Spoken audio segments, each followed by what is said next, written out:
How Ozzy Osbourne found Randy Rhoads and made a masterpiece. Ozzy Osbourne reveals how he beat the odds to release the classic Blizard of Oz album, his first after being fired by Black Sabbath. It's 1979 and Ozzy Osbourne has fallen on hard times. Bullied out of Black Sabbath and holed up at Le Parc Hotel in West Hollywood, he lurks amid the debris of excess, a hopeless, friendless, caged animal, seemingly resigned to his fate as rock's ultimate cautionary tale. "I really did think, this is the effing end for me," he admits to classic rock, decades later. "I'd been booted out. I just got effed up every day for 3 effing months. Never went outside. Never even opened the drapes." Into this scene of squalor and self-pity, enter Sharon with an industrial-strength dose of tough love. Though only in her late 20s and with a puppy-like devotion to the married Osbourne, she was nonetheless a shit-kicking rock'n'roll authoritarian schooled at the knee of the formidable Don Arden, her dad, and the only person capable of mobilizing the wallowing singer. "One morning, Sharon just came round and told me, 'Get your shit together. I'll manage you.'"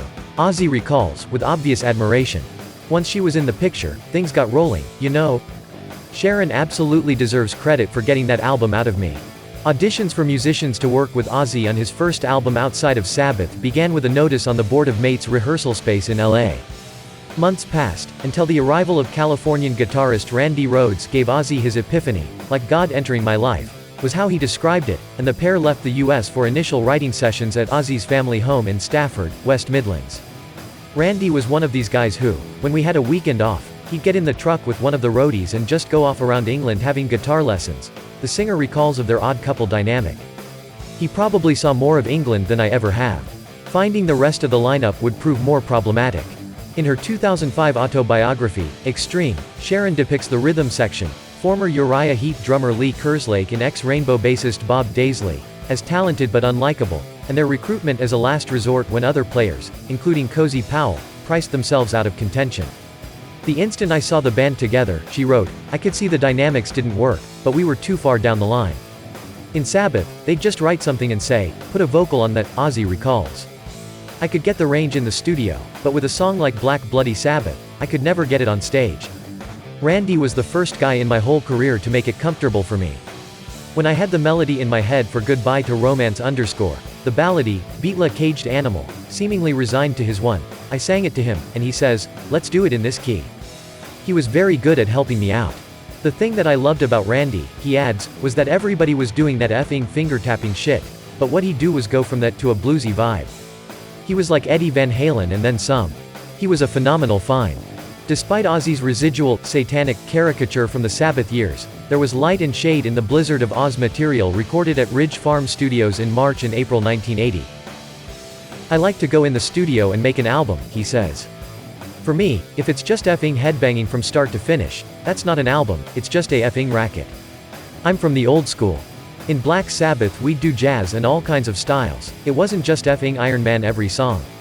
Anything that makes the album better. So when Randy says to me, 'Do you mind if I put this classical instrumental piece, D, on?' I said, 'What are you effing asking me for? It's your album as well. Just go for it, you know?'" Lyrically, too, the subject matter was eclectic, with Ozzy, or Daisley, depending on who you believe, taking in occult hero Aleister Crowley, pay-per-view hotel porn, Randy used to call them, bone movies, and the controversial Suicide Solution, later to spark a lawsuit from the parents of a Californian teenager who shot himself while listening to it. But if you'd listen to the lyric, it's not about suicide as a solution, Ozzy counters. It's about liquid. It was about Bon Scott, to be honest with you, about drinking yourself to death. I remember being in the dressing room with Bon, and he had this effing great big tumbler of what turned out to be Jack, effing half a pint. A couple of weeks later my sister phoned me and says, 'You know a guy called Bon Scott? He drank himself to death.' But that song turned into a mess, all the effing backbiting. It was crazy. Perhaps it was a little rich of Ozzy to judge anyone else's drinking habits. Although Sharon had made him functional, it's a mistake to cast Blizard as the sober album. Any band situation I've been in," Ozzy reflects, "the first album is always the most fun, because you've got everything to gain and nothing to lose." Recording Blizard of Oz, there was a wonderful atmosphere. Sharon would come down, we'd all go down the pub, get pissed, come back, have some fun, loads of booze and drugs. It's when effing business starts to get involved that it starts to get shitty. I don't understand the business side of it, still. My wife is the manager. But even to an industry novice, it was clear that business was good. Released in September 1980, Blizzard of Oz swaggered into the UK album chart at number 7 and went platinum during a 2-year run in the US chart. Sweeter still, no doubt, was the schadenfreude of watching the Ronnie James Dio-fronted Sabbath flounder after the strong start of that year's Heaven and Hell album. Just a year after facing the Knackers' Yard, Ozzy Osbourne was back at the head of the metal pack. For some, though, Blizzard of Oz left a nasty taste in the mouth. In 1981, Kerslake and Daisley were pushed out. They would later sue Jet Records and Don Arden for non-payment of performance royalties from sales of the chart-straddling album. Lawsuits pinged back and forth. And then in 2002 came the reissue of the record, on which their drum and bass parts had been erased altogether, and replaced respectively by Mike Bordin and Robert Trujillo. Bob Daisley and Lee Kerslake have harassed Ozzy and our family for several years, said Sharon. Because of their abusive and unjust behavior, Ozzy wanted to remove them from these recordings. Curiously, the 30th anniversary reissue of Blizard reinstated the original mix.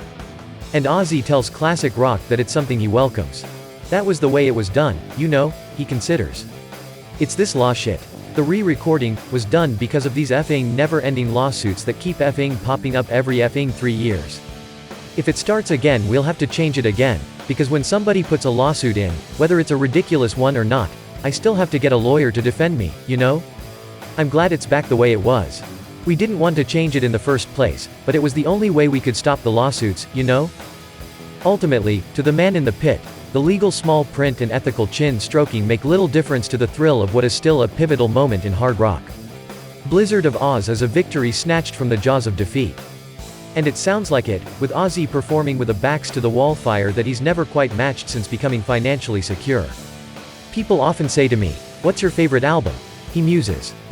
Well, I can't say that anyone is my favorite, because it makes everything else get overlooked, so most of the time I say, I haven't made it yet.